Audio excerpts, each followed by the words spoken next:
¿Sí se puede ver? Ya, perfecto. Vamos a empezar entonces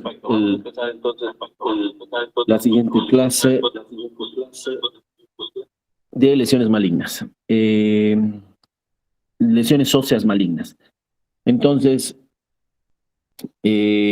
vamos a hablar esta clase de las lesiones óseas que son malignas, que son cáncer. Entre estas encontramos al osteosarcoma, al sarcoma de Ewing, a las metástasis, al mieloma múltiple y al condrosarcoma. También vamos a hablar un poquito del linfoma, que es un tumor poco frecuente. No antes sin mencionar que hay dos tipos de tumores benignos que pueden simular cáncer de hueso y que son el granuloma eosinófilo y la osteomielitis. Sí, estas dos entidades son simuladores de cáncer de hueso. Muy bien. Entonces, ¿cuáles son las características que uno tiene que evaluar? Vamos a hablar algo de los rayos X, que es lo primero que uno va a evaluar en un paciente que siente dolor en una extremidad, porque generalmente el cáncer hueso ocurre en una extremidad.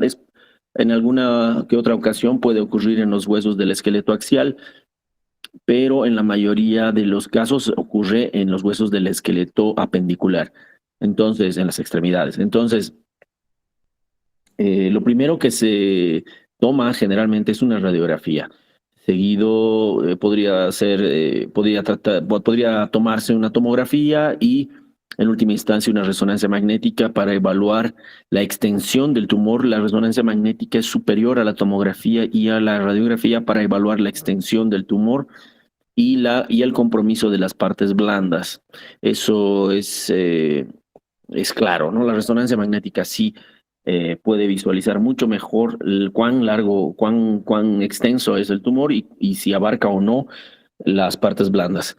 Entonces, pero siempre se empieza con una radiografía. En la radiografía, incluso en la tomografía, se, se ven cuatro características que deben de ser evaluadas. Uno, si existe o no existe destrucción de la corteza.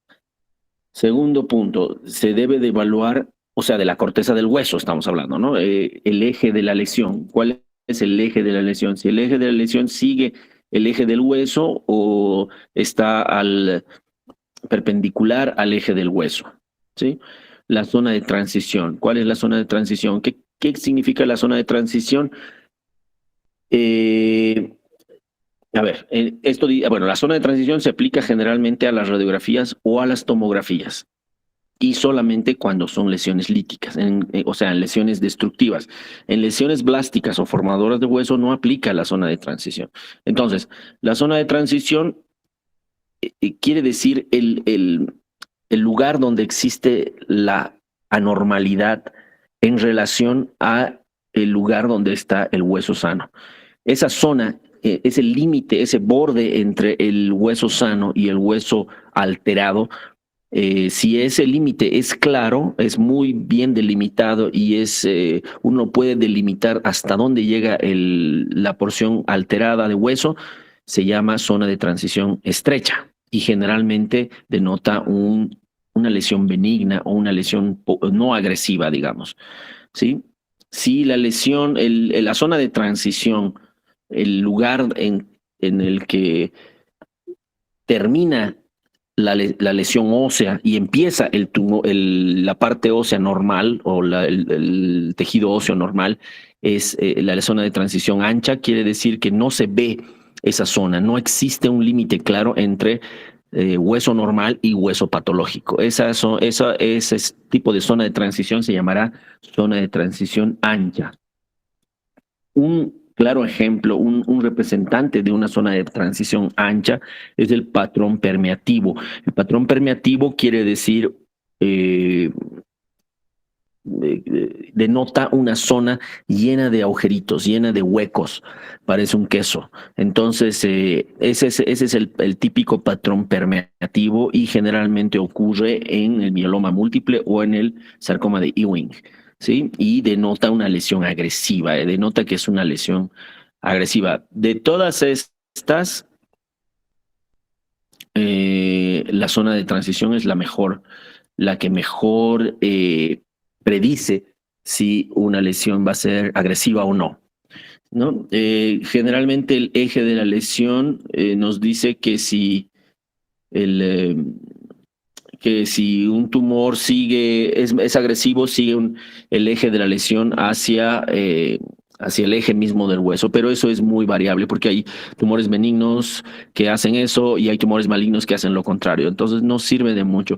La destrucción de la corteza tampoco es muy fiable porque evidentemente, cuanto más destrucción haya de la corteza, más probabilidad de que sea una lesión agresiva, como el osteosarcoma, pero hay algunas lesiones que producen destrucción en la corteza, como por ejemplo la osteomielitis, y no es un cáncer. Entonces, es un poquito no tan fiable eh, ese, esa característica del hueso. Entonces, hay otra característica que uno tiene que fijarse, que es la presencia o no de periostitis.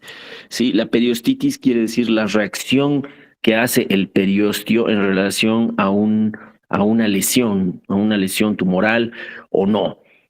Por ejemplo, cuando existe una fractura de un hueso, el periostio reacciona, se engruesa y se calcifica luego. Ese tipo de periostitis es típicamente benigna porque es una periostitis gruesa.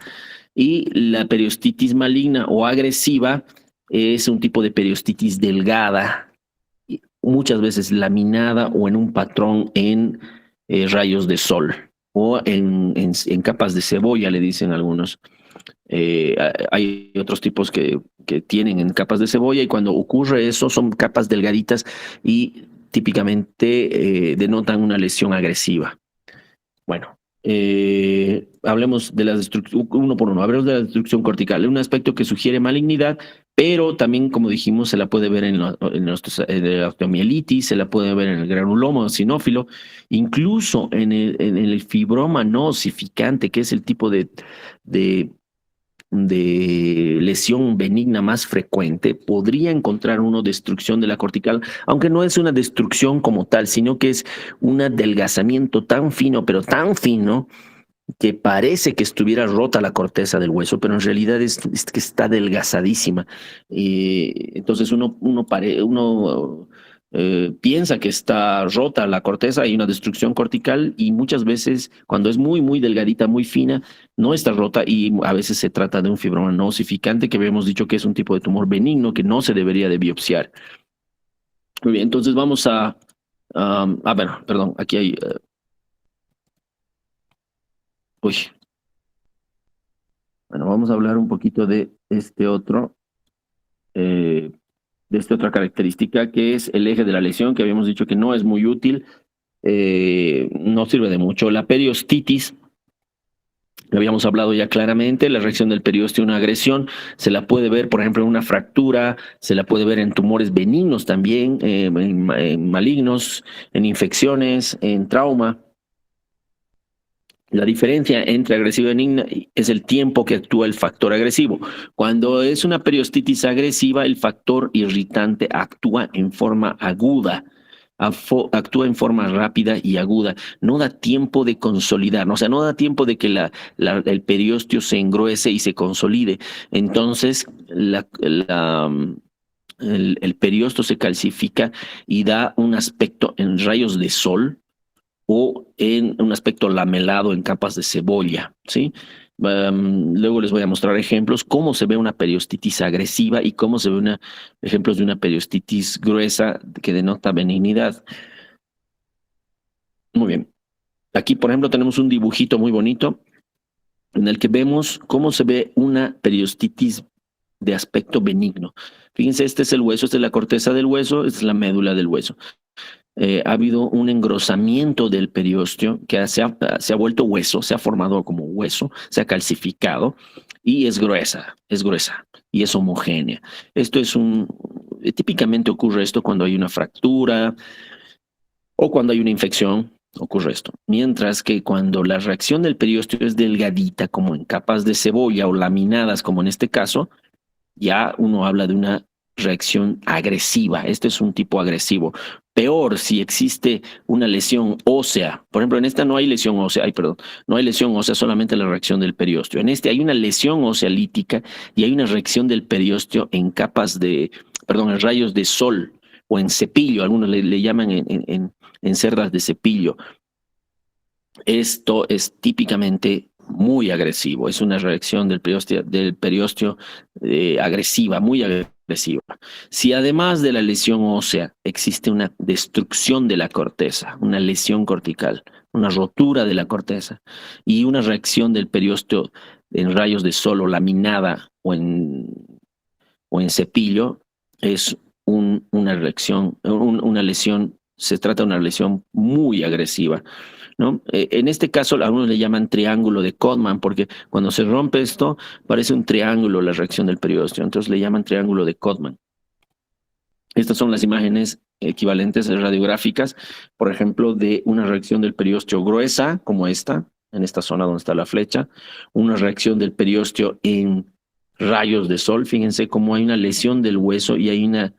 Aquí sí, fíjense cómo hay un triángulo de Codman aquí. Ven un triángulo de Codman bien delgadito aquí y una reacción en cepillo o en rayos de sol. Aquí hay otro triángulo de Codman, ¿no? Una masa de partes blandas parece que se asocian. Y en la proyección lateral también se ve este periósteo, parece unos pelitos que salieran del hueso, en realidad es el periósteo, la reacción del periósteo agresiva. Bueno, si peor, existe una destrucción de la corteza en el hueso y hay una reacción del periósteo aquí, aunque no sé si ustedes lo ven, pero aquí hay una reacción del periósteo agresiva, delgadita, delgadita, y una destrucción del hueso y una masa lítica, pues obviamente, y es un niño, fíjense que no ha terminado de osificar, bueno, debe ser un joven de unos 14 o 15 años, no ha terminado de osificar la fisis del fémur, y aquí se ve una lesión típicamente agresiva. En un joven, en un niño, es típico de un osteosarcoma. El osteosarcoma es muy, muy típico de personas jóvenes, de niños o de jóvenes menores a 18 años. Este es otro ejemplo de una infección. Fíjense, la reacción del periósteo es esta lámina gruesa que se extiende al lado de esta lesión lítica del hueso. Podría tratarse de una lesión, ¿no? Fíjense que este también es un niño, es un húmero, ¿verdad? Todavía no ha terminado de osificarse el húmero, y acá se ve una lesión lítica, pero la reacción del periósteo es gruesa, es gruesa. Quiere decir que esto ha tardado meses o semanas en formarse, no como esto que ha tardado días o pocos días o semanas y no le ha dado tiempo de volverse grueso al periósteo. En este caso sí se ha vuelto grueso y ya te está diciendo, esta no es tan agresiva o no, por lo menos no parece un cáncer. Entonces esto sí es una infección, esto sí era una infección, una osteomielitis, ¿no? Del húmero y con una periostitis de tipo benigna, de tipo no agresiva, digamos. Este es un granuloma eosinófilo, bueno, este es el patrón permeativo que habíamos dicho, con múltiples huequitos en el interior del hueso. Fíjense que apenas se ve un poquito de reacción del periósteo de tipo agresiva, pero lo llamativo es esto, el patrón permeativo y la zona de transición que es ancha, que uno no puede decir dónde termina y dónde empieza. Fíjense, más o menos por aquí empieza, pero no estoy tan seguro. ¿Entienden? Aquí también hay un patrón, una zona de transición no muy clara. Entonces, ese es el tipo de zona de transición, lo que habla de zona de transición. El más fiable de todas estas, entonces habíamos dicho que es la zona de transición, es el indicador más fiable. Y solo se aplica para radiografías y tomografías y en lesiones líticas. Cuando es ancha, habíamos dicho que es agresiva, y cuando es como el patrón permeativo que habíamos hablado. Y cuando es estrecha, normalmente se trata de una lesión benigna, ¿no? Bueno. Aquí está un dibujito de patrón permeativo que son múltiples huequitos. Aquí podemos ver un típico patrón permeativo con múltiples huequitos en una lesión lítica. Bueno, esto ya lo hemos visto. Vamos a ver esto que es una lesión lítica benigna. De hecho, son lesiones de fibromas no osificantes. Fíjense cómo es diferente. Primero, no está rota la corteza, aunque algunos digan que aquí parece que se hubiera roto la corteza, lesionado la corteza. Al parecer está adelgazada, pero no está rota. Es una lesión lítica, sí, pero no hay una masa de partes blandas, no hay una reacción del periósteo adyacente. Aquí hay otra lesión, tampoco hay una masa de parte blanda, no, tampoco hay una lesión en rayos de sol, aquí tampoco. Entonces son lesiones líticas de patrón benigno. Tampoco hay, la zona de transición es francamente estrecha. Fíjense que uno puede decir hasta dónde llega la lesión y desde dónde empieza el tejido óseo normal. Aquí también, aquí termina y de aquí para acá es tejido óseo normal. Aquí también lo mismo, tenemos una zona de transición claramente estrecha, ¿no? Aquí, por ejemplo, la zona de transición, ¿dónde? ¿Dónde? Aquí. No sabemos dónde empieza y dónde termina.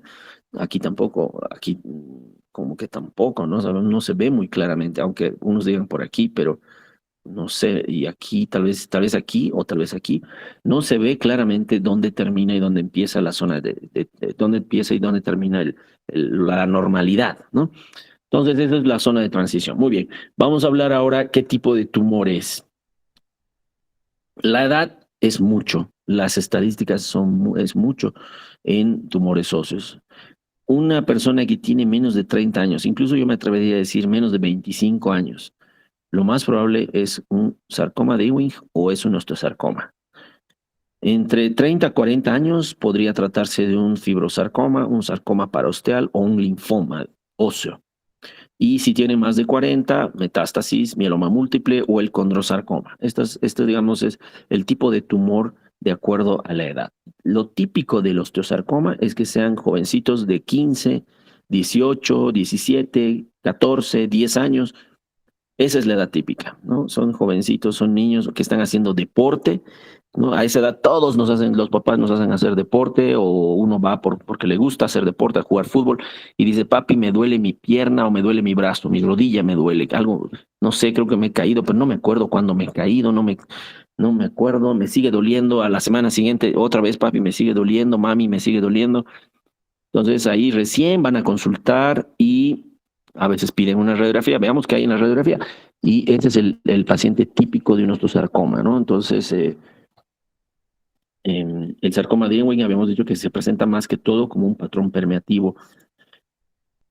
Ya, entonces hablemos del osteosarcoma. Es el tumor más frecuente después del mieloma múltiple. Es el tumor maligno más frecuente. El mieloma múltiple es el tumor maligno más frecuente del hueso, estamos hablando, ¿no? El segundo es el osteosarcoma. Existen dos tipos de osteosarcoma, el primario y el secundario.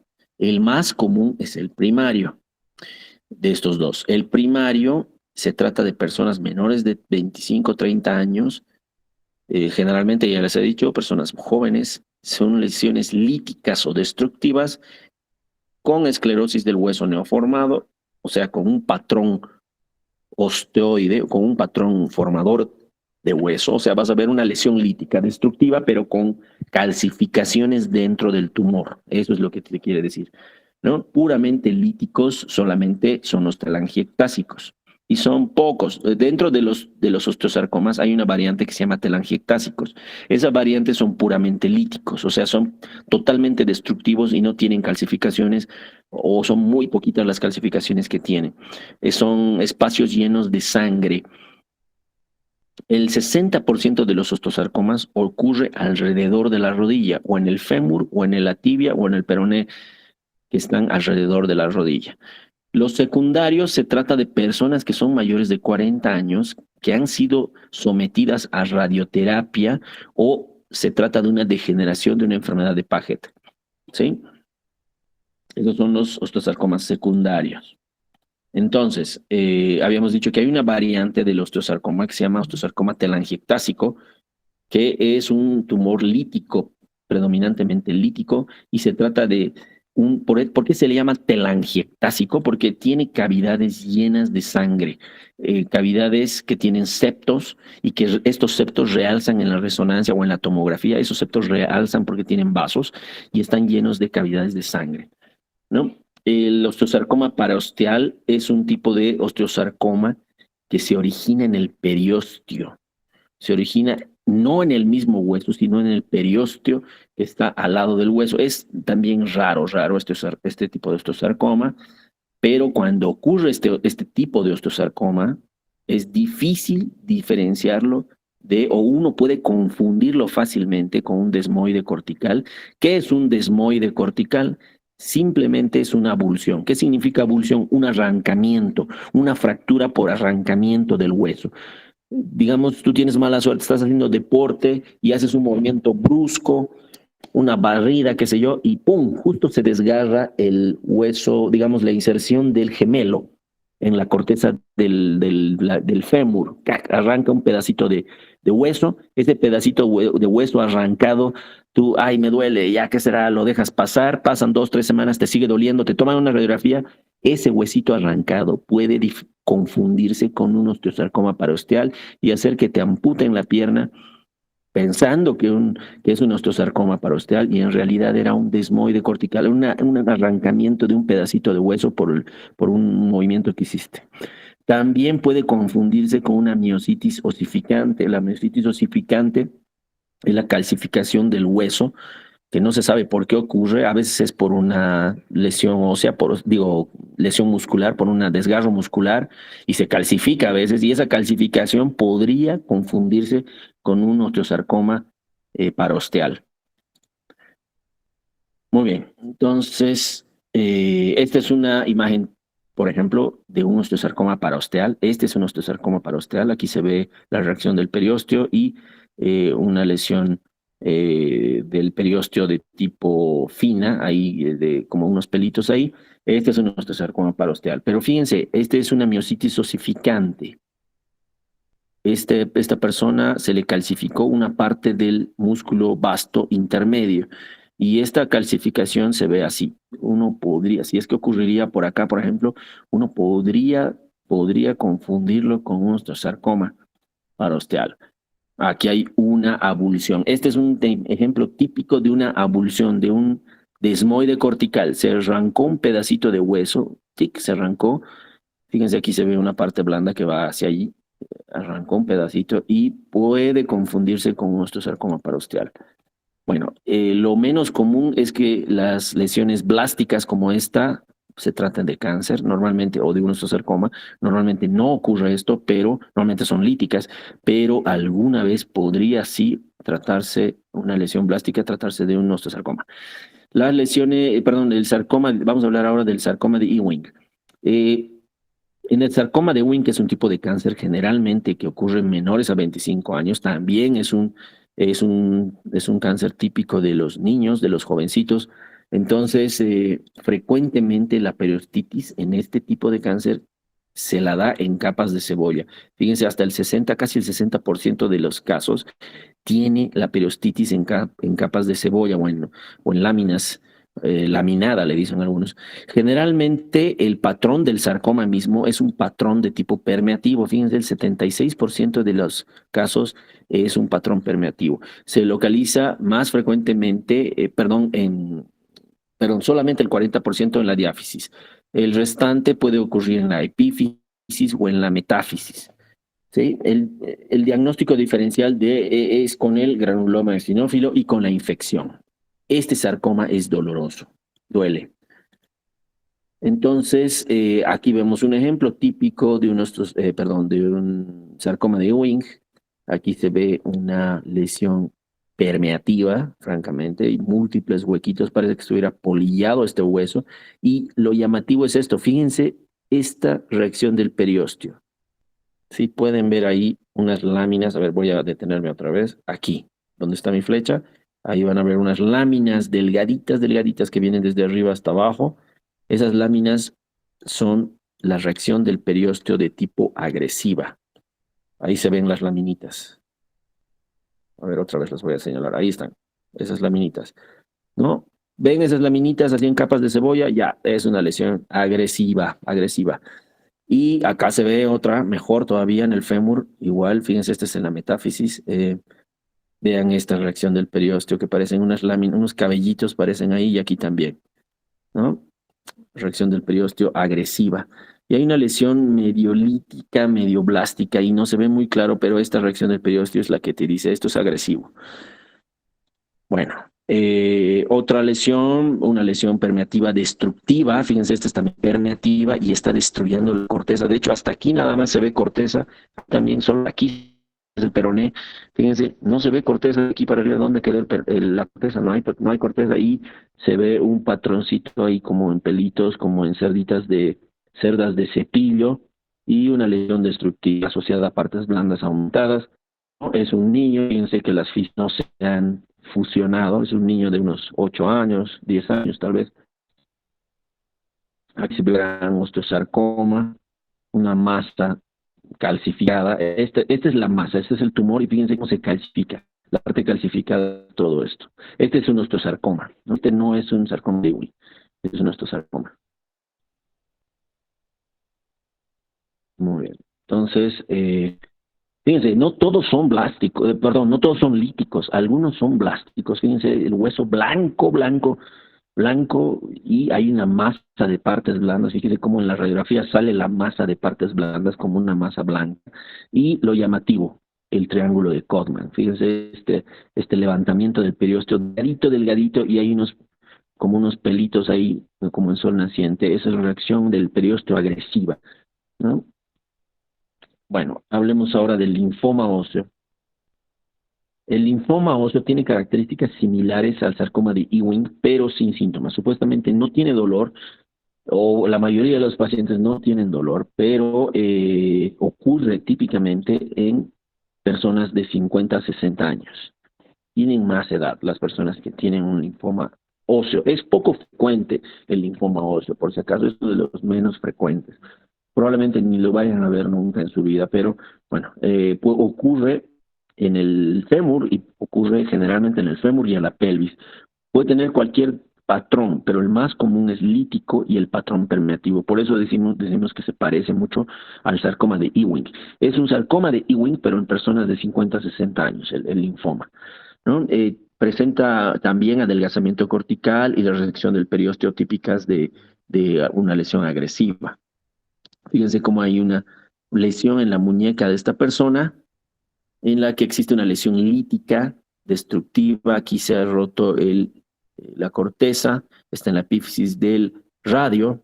Le hacemos una tomografía y se ve una lesión destructiva. Aquí está francamente destruido la corteza del hueso, y la masa se ha salido hacia la parte blanda adyacente. Si se realiza una resonancia magnética, se ve que es una lesión hiperintensa en T2. Esta es secuencia, perdón, hiperintensa en secuencia T1 con contraste. Aquí está con contraste y realza la masa de parte blanda, aunque no tiene un patrón destructivo, tipo, digo, permeativo.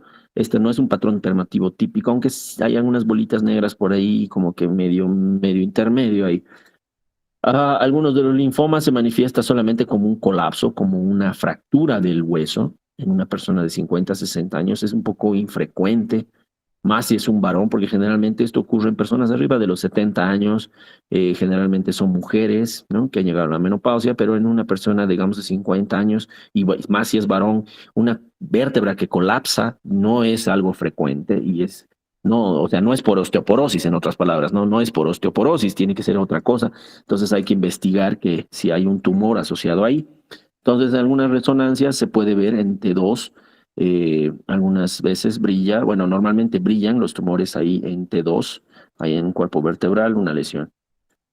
Algunas veces son múltiples también, como en este caso hay una lesión múltiple. Habíamos dicho que algunos de los tumores también tienen, ¿cómo se llama esto? Secuestro, ¿no? En la parte central de esta lesión lítica hay un puntito blanco que es un pedazo de hueso flotando, que es un secuestro óseo, ¿no? Muchos de los linfomas óseos se asocia a masa de parte blanda. En la resonancia es la mejor para delimitar la parte blanda y la extensión del tumor. Fíjense que el tumor llega hasta la parte media del fémur en este caso, y este es el tumor, es hipointenso en T1 y se asocia a una masa de parte blanda. Fíjense cómo hay una masota ahí al lado del fémur de parte blanda asociada al tumor, que es el mismo tumor. Bueno, hablemos ahora del condrosarcoma. La anterior clase habíamos hablado del condroma, del encondroma, que es el hermano benigno del condrosarcoma. El maligno se llama condrosarcoma y habíamos dicho que la única forma de diferenciar un condrosarcoma de un encondroma es porque el condrosarcoma duele, mientras que el encondroma no duele. Es la única forma, porque por lo demás es igualito. Puede haber o no puede haber periostitis, puede haber o no puede haber destrucción. La matriz condroide calcificada típica del condrosarcoma o del encondroma se ve en estos tipos de tumores.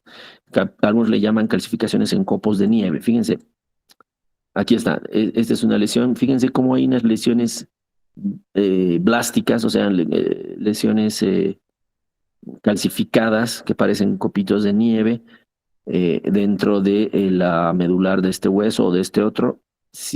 Para mí esto sería un encondroma, pero si la persona me dice estoy con dolor, me está doliendo, ya hay que pensar que es maligno, que es un condrosarcoma. Fíjense, este patrón, habíamos dicho que es difícil diferenciarlo a veces de un infarto óseo, ¿no? El infarto óseo tiene forma desde una viborita, parece una viborita, mientras esta es más difusa, más como que por parches, ¿no? Un parche, otro parche, otro parche, otro parche.